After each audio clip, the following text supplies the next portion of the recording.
All right, ladies. I want to thank you for attending today or tonight's training collaborative of Junior Leagues training. Tonight's training is on Google Workspace with Shannon Northcott, and we're really excited about that.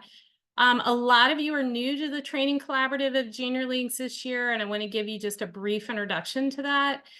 This started as an initiative for the Junior League of Orange County in 2020, 2021. We were having a really hard time placing a training lead and placing a committee to go with her. And frankly, putting on 12 trainings a year is really hard. And if you've ever tried to do it, it's really hard. So we put a call out to the other presidents on the president board on Facebook and said, is anyone else having this problem or is it just us? And apparently everyone's having that issue. So we came up with an idea of forming the training collaborative, which means that each one of our leagues just puts on one training during the league year. And then we get the benefit of all the other trainings that are put on by all the other leagues. They're all virtual. We record as many as the speakers will let us record.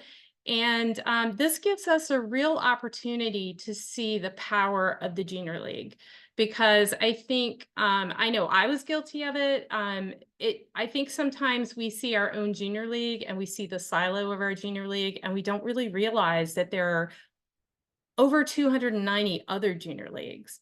And so being able to see all of these women getting together for these trainings can be a really powerful way to show that we are all together in our organization and in our association.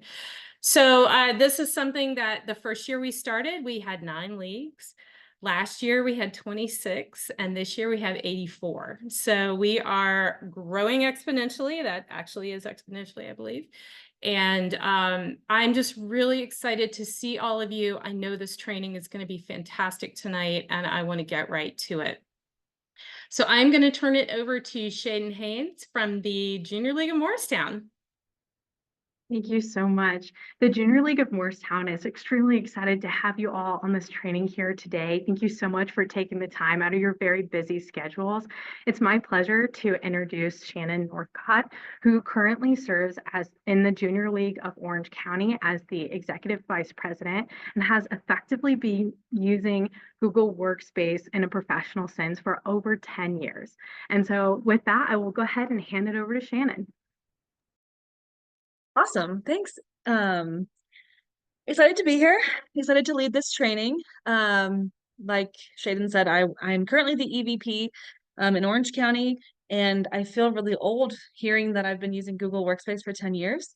But really I've been using it since its inception back in the early 2010s. I started using it in college, and then every professional career I've had has used it as its main domain. So what I want to go through tonight or today, depending on where you are in the country, is a couple of things. So we're going to talk specifically about Drive, Google Mail, and Google Calendar. Hopefully you are already logged in to the Google account you are going to play with. There is going to be time during each section of the training to kind of do a little deep dive, play on your own. I have a little step-by-step thing that we'll go through together. Obviously, I'm available throughout the hour for questions, but we are going to also have a dedicated Q&A time at the very end as well. So really the goal of this time is to, if you're brand new to Google, give you a very high-level overview about what it can do, how it can be effective. If you are comfortable with Google, hopefully you learn a couple tips to make your life a little bit easier, to streamline some processes. And then if you're advanced, maybe this is the jumping board that you need to say, hey, I can lead my own trainings on this. I'm in my own league. So if you're using it in Junior League or not, maybe you have a Gmail email account, maybe your work uses Google as its main domain. Hopefully you find something to take away and get better at. So high-level overview of our agenda. We'll do Google Drive first, just because that's kind of the biggest one that's super unique to what the Google Workspace offers. Then we'll do Mail and Calendar. And then again, at the end, we have a Q&A. So I will break it up and we'll do some practice in between. There's if you don't finish the checklist before we're ready to move on, you can always come back to it later.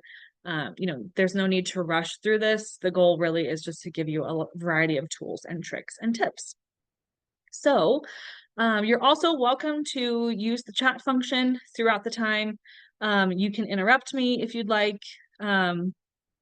This is your hour, and let's have some fun. So first things first, Google Drive. So Google Drive is really what makes the Google Workspace unique from other kind of email portals, programs like Outlook. That's the only one I can think of. Microsoft. There are a variety of things we can do within the Google Drive.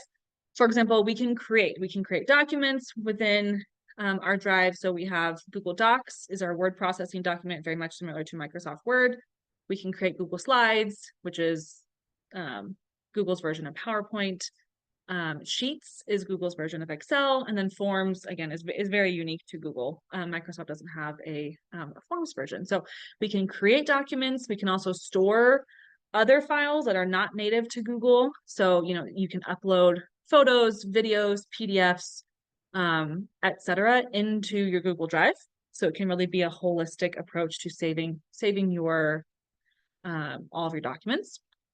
You can share within Google Drive, so you can collaborate within your domain. You can share with external users. You can generate a publicly viewable link if you want something to live on the web. And you can collaborate and edit together in real time, which I think is really what sets Google apart from others. And then again, you can access. So you can access the documents online, offline, which we'll talk about. You can use the apps, and then you can also navigate via the browser directly. So I'm going to do a little bit of a deep dive into each of these headings, but this is kind of the main where we're going to go during this section. So in terms of the creation process, so treat your Google Drive like your personal computer's document storage. You probably have, well, hopefully, everyone has their own storage system, their own way of organizing things, but hopefully you have a system. And so you can implement that same framework into your Google Drive. You can have folders, those folders can have folders. You can house everything in one folder, or you can make super specific folders like me and house, very specific curated items. So an example might be, storing junior league items by league year, so that when you're stepping into the role, if you've inherited your Google account from your predecessor, you have a 23-24 or 24-25 master folder. That's a subheading. Then under that, you might have each project or council. So this is how I do it for my team. So I have my league year folder. I then have a subfolder for each council on the management team. And then, if that council has multiple committees, they would have a subfolder.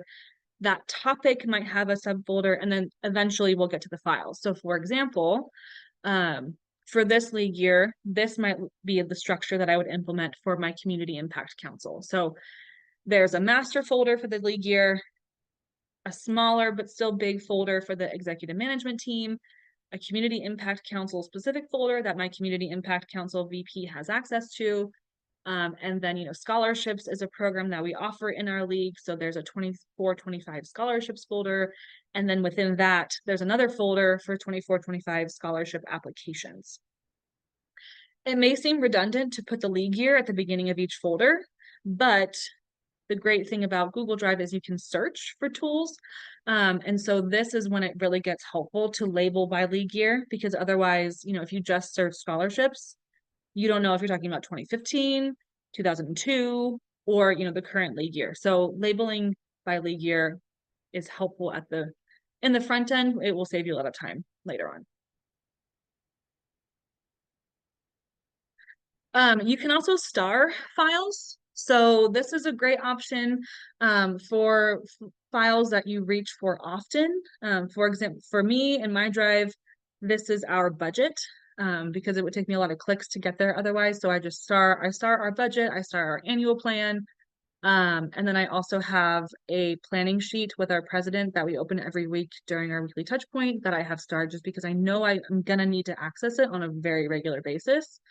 But that said, use the stars sparingly, because the more files you star, the harder it will be to find them all. So, if everything's important, nothing's important. So, make sure you're using that with a grain of salt.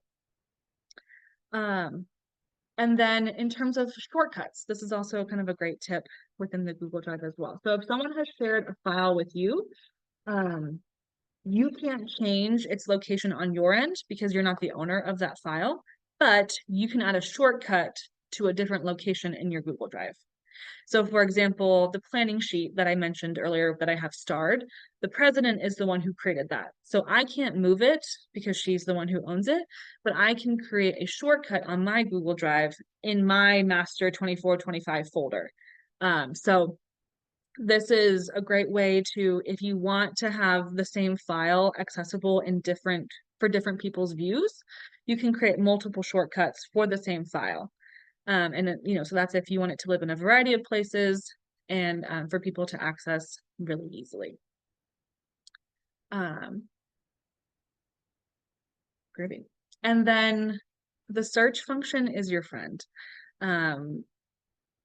Say your organizational system is airtight and you know how to find every single thing, but the inbox or the drive that you've inherited maybe did not use the same organizational system as you, and things might be harder to find. So this is when searching is a great option. You can filter by owner. So if you're looking for the 2014-2015 budget, the treasurer owns that file, but you cannot for the life of you find it. So you can filter by who owns that, who made the file. So that's their username, the email. You can filter by when it was last modified. So if you know that you're talking about something from the 2014-2015 league year, you can search from, last modified sometime in 2015. And then, you can also filter by type. So I know if I'm looking for a budget, I know I only want to see results that contain sheets. So I can filter by the type of file I'm looking for as well. So the search is your friend. Again, this is when it makes it really helpful to have those league years in the names of all of your things. Otherwise, you'll see very repetitive titles for files and folders. My recommendation is that you create your files directly in Google Drive rather than uploading files you create on your computer or another program into Google. The reason for that is, you're going to avoid font issues, formatting issues. If you make a folder and you share that folder with users, any file you create in that folder is automatically shared with those same people. So you don't have to go back and reshare it, push through a new email. If you've shared one folder, everything in that folder is shared, which I will repeat that later, but it's important to note. So, and this also, for editability, visibility, especially if you are reusing the same Google accounts year after year within your leadership positions. This is a great option to make sure that whoever's stepping into that Google Workspace account can edit, can view, can manipulate all of the files that exist in that account, rather than having this static series of PDFs that a user uploaded off of her computer May 31st because she needed to get out of the inbox. And then now no one can touch them because they're in PDF. So I definitely recommend creating files directly in Google. In terms of your storage, like I said, you can store files that are not native to Google. So you can, for our league, this looks like, we've uploaded all of our logos into a shared folder in Google Drive so everyone can access them and download them. So, those are JPEG format, PNG format. You can upload, videos. So for us, this looks like our Zoom recordings. We upload them into Google Drive as a video form, MP4. PDFs can also get uploaded into Google Drive, and then, images and photos. We have, in our league, we have a shared Google Photos album for each league year that leaders are encouraged to upload their photos into as they take them throughout the league year.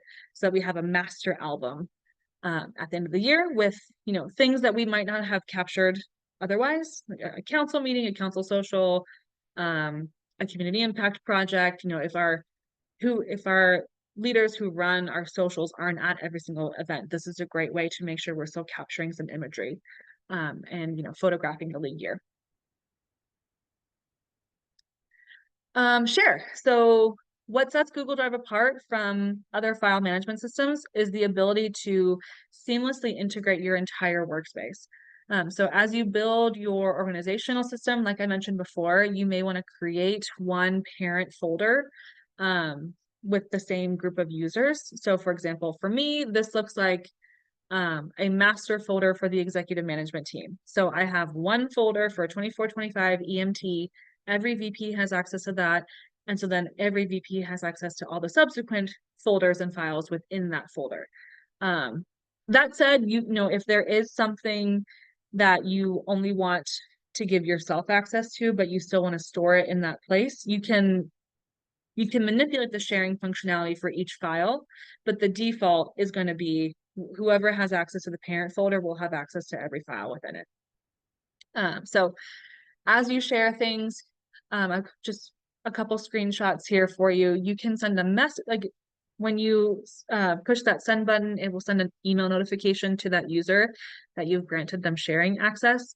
And so you can put a specific email or, you know, message in that email saying, here's what this document's for, please review it. Or we talked about this on our call. Here you go. Here's that thing that you were asking for. And then you can also share, give access in different ways. So, you know, you can do this first image on the bottom over here with JLOCC leadership. That's giving a specific amount of users access to this file. Over here on the top, this is creating a publicly viewable link. So when I generate this link, I can say anyone who has this link can either view, comment, or edit this file. Or I can say anyone in my network. So because at jlocc.org is our domain, I can say anyone with that email domain can view, comment, or edit. So different levels of access based on what you're looking for them to do. And then my pro tip is the \copy function. You will see this in real time when we get to the practice. It is a manual process. Google does not automatically let you do it, but what you'll do is at the top of the URL, I think you can see my URL right now. True or false? Can you see my URL?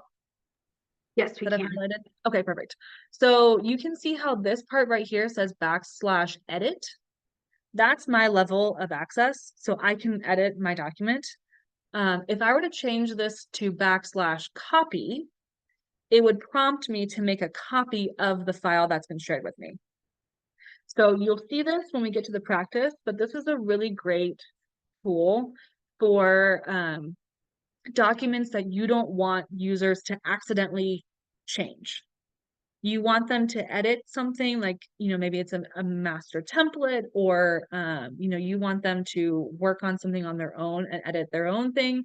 But you don't want to run the risk of anyone changing the master. This is a great way to do that. So \copy. Unfortunately, they won't see the original file before they're asked to copy it. So just keep that in mind. But again, you'll see what it looks like in a little bit. And then also part of the great part of sharing is that you can tag users. So for example, here you can see the president has tagged me in the agenda. It's since been published, so hopefully it's not proprietary information that I'm sharing with the entire association, but it's okay. So you can tag a user in a document specifically. This will push an email notification out to that user saying president has tagged you in a comment.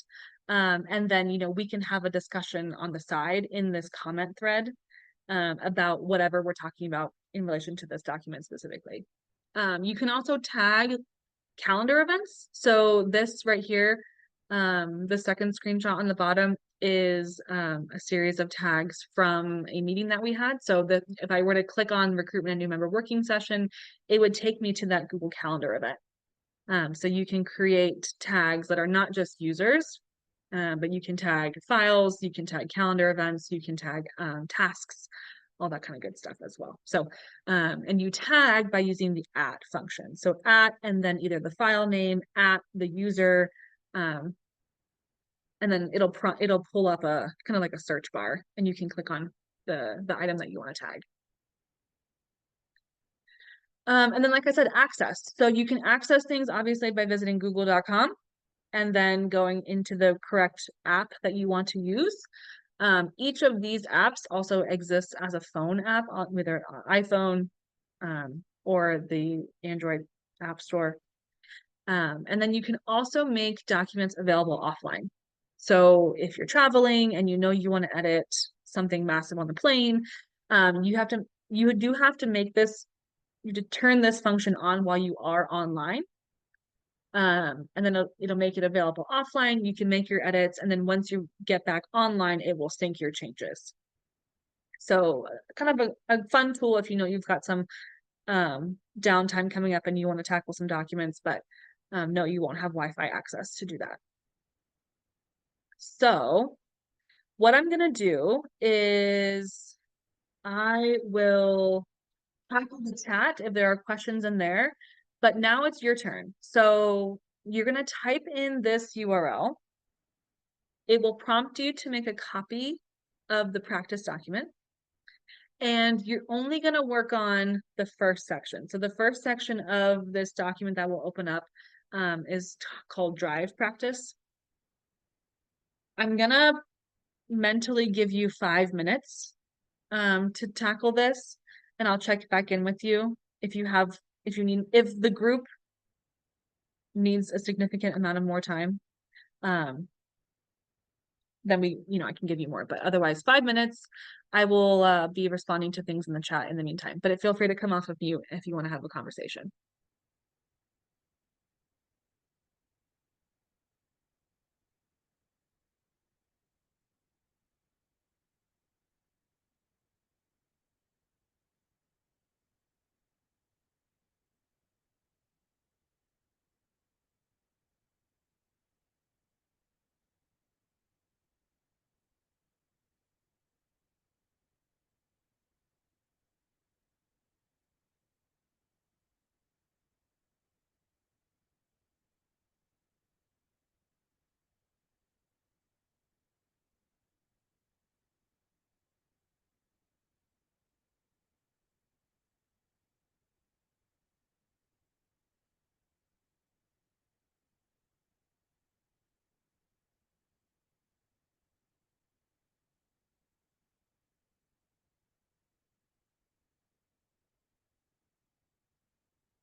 Was our assignment just to make a copy of the document and then put it in a folder?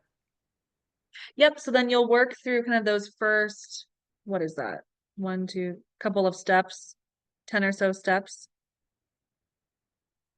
It should have prompted you to make a copy of the document when you clicked on that link. It did, and I put it in a folder, and so now we work through the steps. Okay, Yep. got it.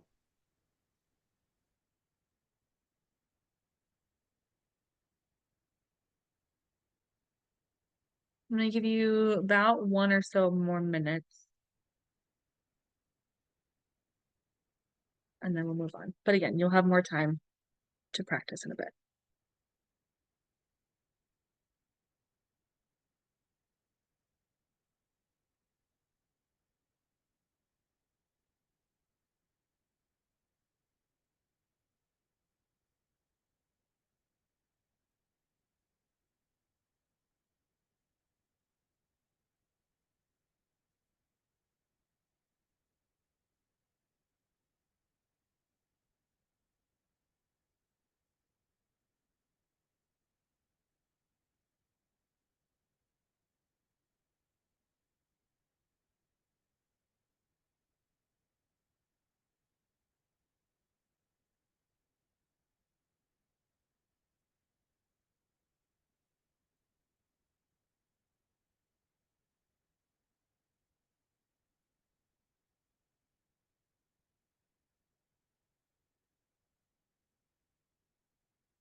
Okay, let's go ahead and move. We're going to keep moving just in the essence of time.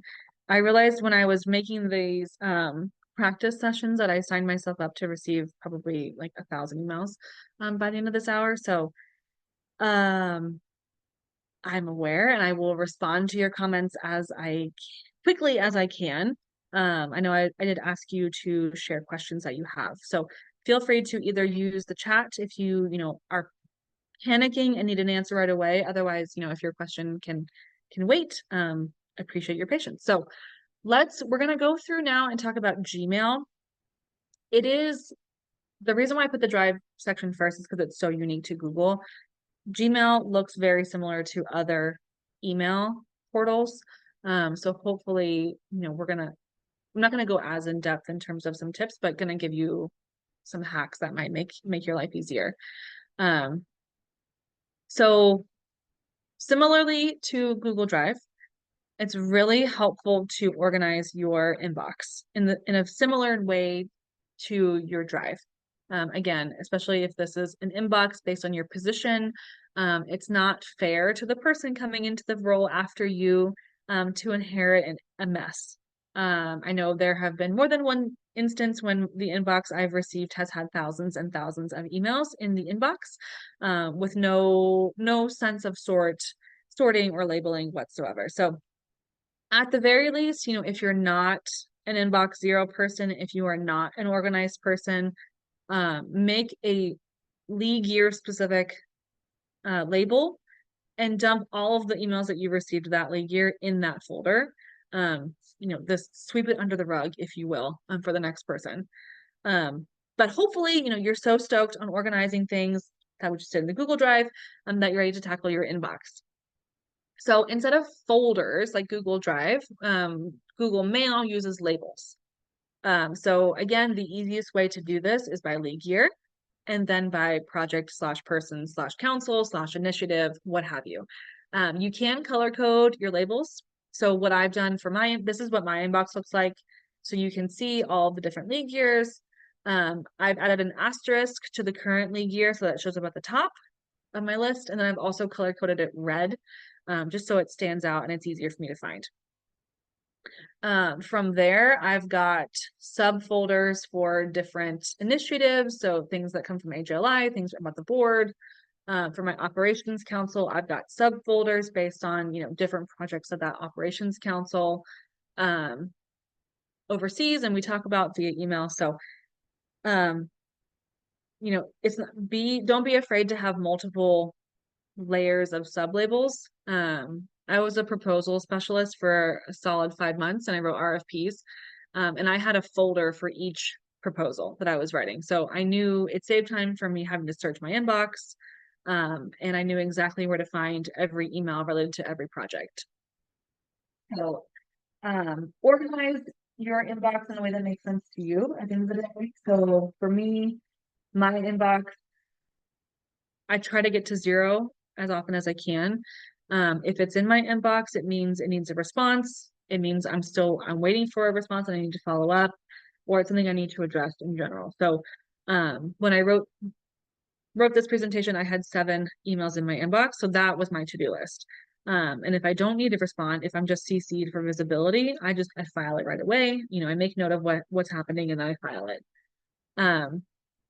Very similar to Google Drive, again, there is a star function in your inbox. Again, use this sparingly. If everything is important, nothing is important. I went in, I don't star emails. I went into this to see kind of what past EVPs had starred. And I found a starred email with the subject line, not urgent. So that probably didn't need to be starred. So use them sparingly, use the star function for emails that, you might want to find quickly and often, if you really want to maintain that inbox 0. And then the default view function in Google Inbox is to have 50 emails per page. So I'd recommend not having more than 50 starred emails. Again, going off of the idea that if everything's important, nothing is important. So hopefully you don't have more than 50 important emails during your year. Something that I used, I use this a lot professionally, is templates. So one thing that Outlook does have on Google is the idea of templates. A workaround is to make a signature a template. So if you're in a role where you're often sending the same information throughout the year, you can create a template or create an email signature with that email in it. And then you'll just go write an email and then select that signature to pull up that template. So this is really helpful. Oh, you can make templates in Google. That's new to me. This is my workaround around that because I didn't know you could do that. So for me, this is helpful if there's a really specific link, like a URL that I don't want to have to go back and find and copy and paste, a specific set of instructions, etc. So the way you do that is just, you would need to make a new signature in your settings, but then to find it, you'll click on this little pen icon in your email and then select the signature that you want to use.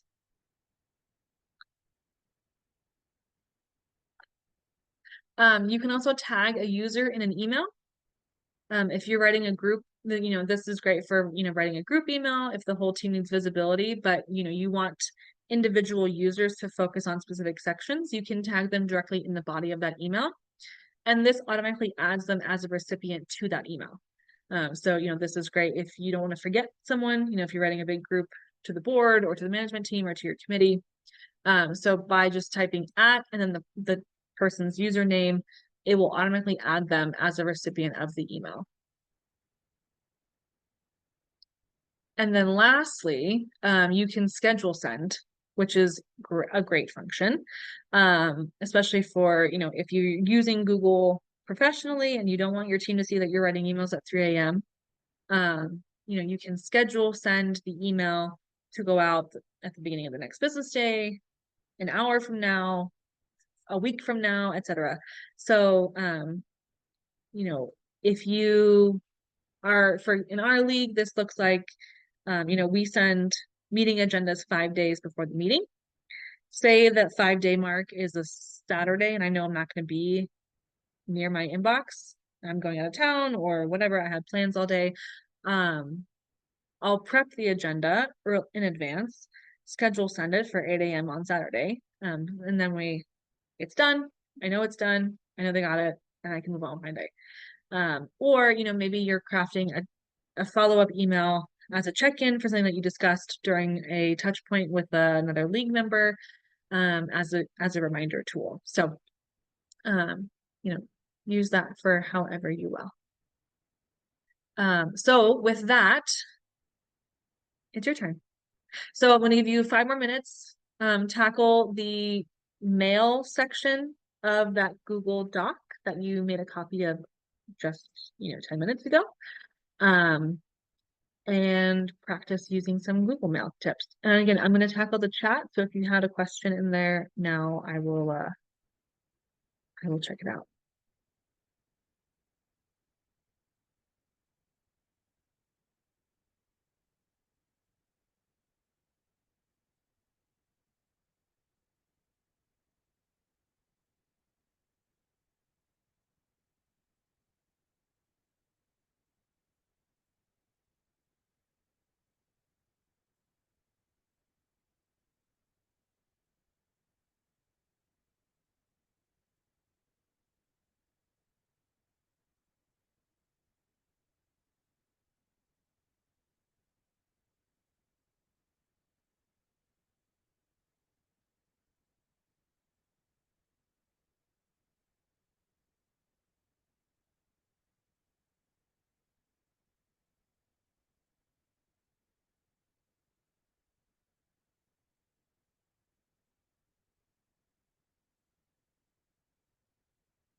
All right, couple more minutes, and then we're going to move on to your calendar.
Alrighty, so we're gonna go ahead again. If you're not finished, that's totally fine. You can come back to this. I know I'm gonna get a lot of emails tomorrow morning at 8 o'clock your time, so I'm already bracing myself for that. But I do want to move on to the last portion of today's training, which is going to focus on the Google Calendar. So again, it is very similar to other calendaring apps and programs, but I want to share just a couple of different kind of tips and hacks that you can use to make it seamless. So overall, if you're using Google for Junior League, I wouldn't say that everything in your Google Calendar, is specific to all membership. So not everything that you do as leader should exist in your member-wide calendar. So this is not a replacement for Member Essentials calendar at all. And kind of the way that you are going to calendar your Junior League experience, I would say is up to you. If you want to put every single meeting on there, for historical preservation, or, if you operate in the way that I do, where if it's not on my calendar, I don't know about it. Or, some people will just use it only if they're collaborating with another user and want to set up a meeting or a call or what have you. So kind of up to you. But some best practices that, we use in our Junior League are below. So for example, always RSVP. Regardless of if you live by your calendar or not, the person who sent you that calendar invite probably does. And it's helpful to RSVP appropriately so that they know how to plan properly. So for example, we use the RSVP function. We used it just last week for our leadership orientation to figure out how many chairs we needed to set up, how much food we needed to buy, and then who we needed to follow up with because they weren't there about getting the makeup materials. So it's kind to RSVP and then to also change your RSVP if something happens. So if the day before, suddenly, you can't come, just, you can make an edit to your RSVP once it's, you're not locked in. And then when you create a calendar event, which you'll do in a little bit, and you add a user to it, the Google default function is that it will send them an email with that calendar details. And then it will push an RSVP function to that user in their email inbox. I am often in my calendar, and so I find it repetitive and a little bit annoying to get 2 notifications, but I understand that I might be the anomaly. And so it's always better to over communicate. And so in this sense, always better to assume that, more touch points are better than fewer. And so send them both a calendar notification and an email, just cover your bases so that, you increase visibility on all fronts. So I would say always push an email notification through, especially if you're editing the details of an event. Send an update, whether that's you're adding a Google Meet link, you've changed the time, changed the location, etc. Sending an email update will let everyone know you've made a change in some capacity. So a couple of tips. You can use events as reminders. So at the beginning of our league year, our president flooded our inbox with event invitations, which is fine. Get them done once, then they're on everyone's calendar for the rest of the league year. So she included agenda item deadlines, when the agenda will be distributed, and then obviously when the meeting was happening. So we now have that entire meeting cadence locked in our calendars. And so we all have visibility and we're all to meeting those dates and those deadlines. Plus, you'll see here in the event description, she took advantage of adding some really helpful links. So that way they're easy to find and we know what we needed to do throughout the year rather than just sending, one email at the top of the year with a link. It's in every single calendar event. So as we move through the year, we don't have to go back and check for it. It's in that month. So using the event descriptions to put hyperlinks, you can even attach files if you've got a PDF or an image or a video or whatever. It's a pretty robust tool within the actual event description. And then you can obviously format the text if you'd like, so you can make this bold, you can underline things, whatever. So you can kind of play with it and make it really curated to how you want to communicate with your teams.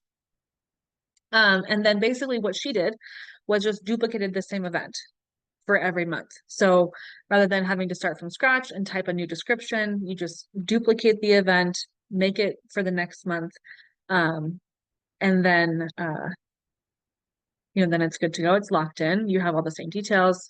And you can even invite the same users. So that is that.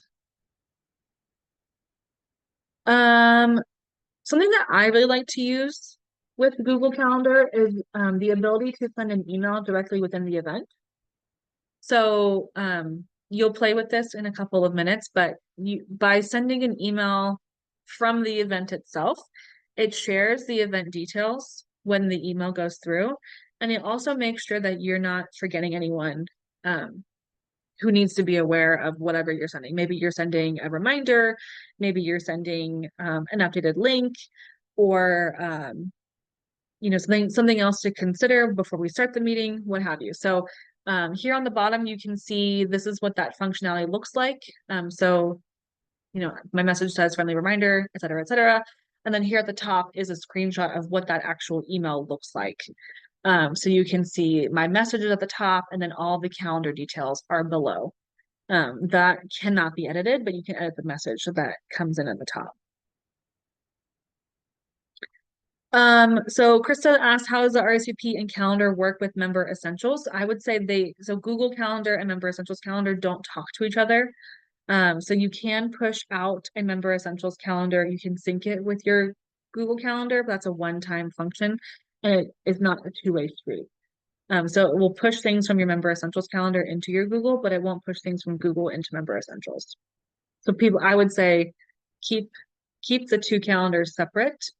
And make sure that your members are RSVPing to Member Essentials events if they're like Junior League trainings or community impact projects, fund development shifts, those sorts of things related to the member experience itself. I would use Google Calendar more for like leadership meetings, check-ins with your team, things that the entire league does not need to be aware of. If you're, a pro at Google Calendars and your team is also a pro at the Google Calendar, a way you can level up is by creating a shared calendar. I'm going to say that I would not recommend this if everyone on your team is new to Google Calendars. But if you're all pros and you want this, I use it. We use it at work a lot. And it's a great way to increase visibility within a certain group of users. So this calendar that you're seeing on the screen is the EMT calendar from last league year. So every member of the EMT had access to this calendar. It shows up as a separate calendar on their profile. So it's not part of their personal calendar.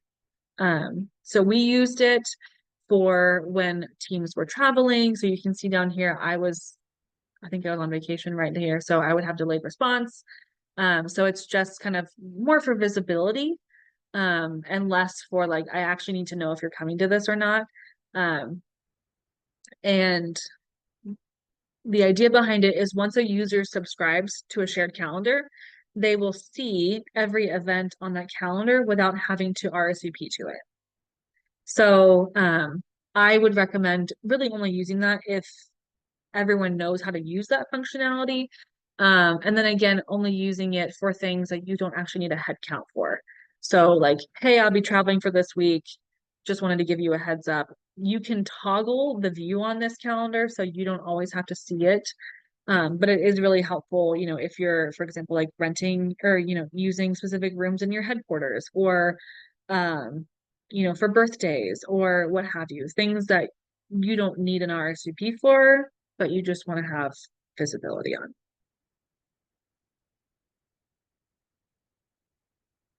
So with that, now it's your turn. So this is our last practice. Then we're going to go into our Q&A. So if you have questions, you can either put them in the chat or you can wait and come off mute in a couple of minutes, but I'm going to give you 5 minutes to tackle the last section of your worksheet, we'll call it. So, and I will tackle the chat.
All right, I'm gonna give you 1 more minute.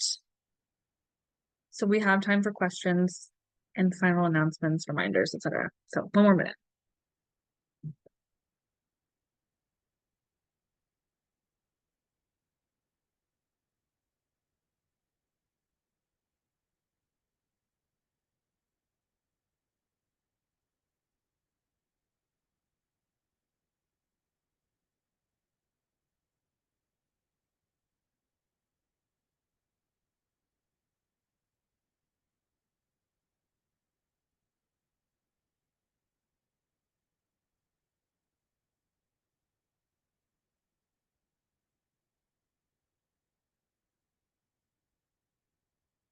Okay, so I realize that may have been like drinking from a fire hose if this is your first time ever using Google. So I wanted to take a couple of minutes for questions. If you want to come off mute, if you want to just use the chat, if you're more comfortable that way, awesome.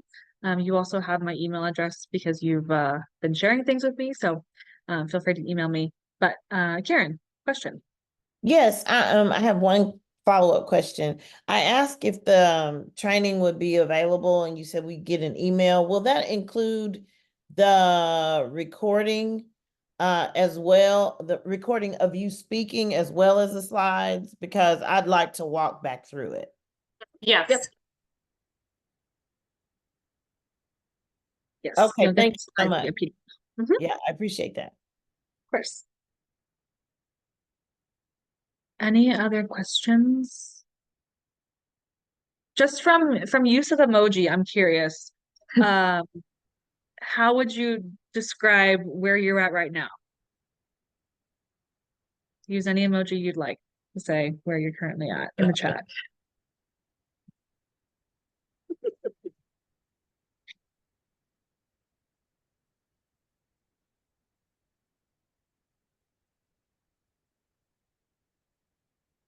Okay, we have a variety, but I see a lot of smiling or smiling adjacent, so I don't see any like sobbing. So I will take that as a win. Take it as a win, Shannon. Yes, there we go. All right. Shannon, thank you so much. Her information is here, and as always, we're here for you. If you have questions, Shannon is really good about getting back to everybody. So feel free to reach out. Just a follow-up to what we were just mentioning. You will be getting an email either tonight or tomorrow that has a copy of the slides, a link to the recording, and a link to a very brief survey. And the survey is super brief, but really important because it lets us know what you got out of this training and what you want to get out of this additional trainings. So it shouldn't take very long to fill out at all. It's really important, and I really appreciate that.